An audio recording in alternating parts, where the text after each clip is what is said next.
The violin was developed in the 1500s, evolving from a series of guitar-like instruments that musicians played with a bow, that musicians played with a bow, that musicians played with a bow, that musicians played with a bow, that musicians played with a bow, that musicians played with a bow, that musicians played with a bow, that musicians played with a bow. The violin is best known for classical and gypsy music. Today you hear it in pop, country, bluegrass, even jazz.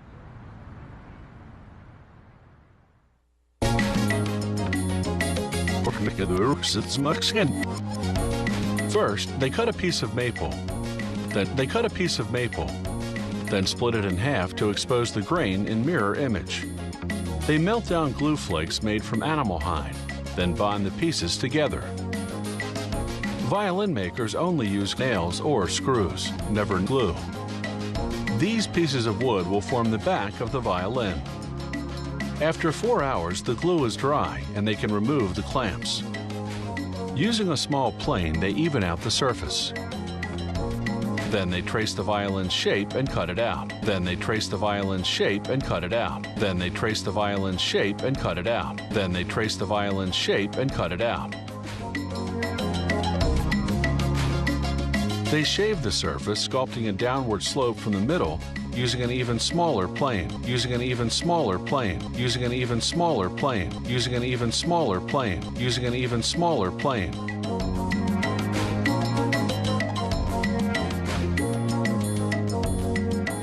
Then they carve a groove along the circumference.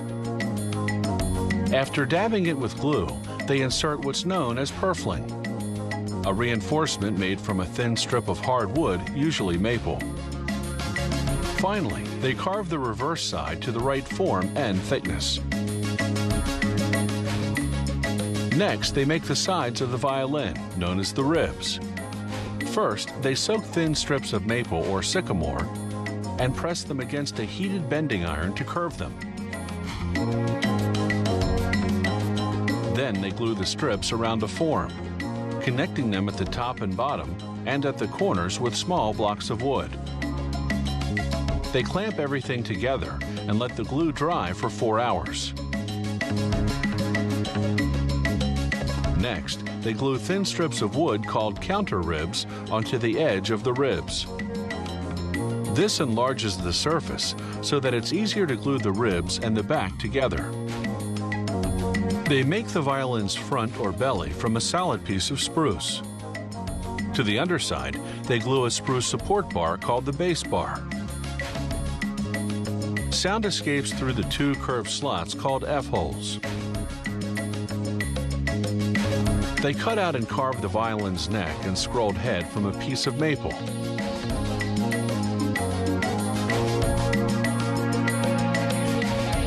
Then they glue it to the body.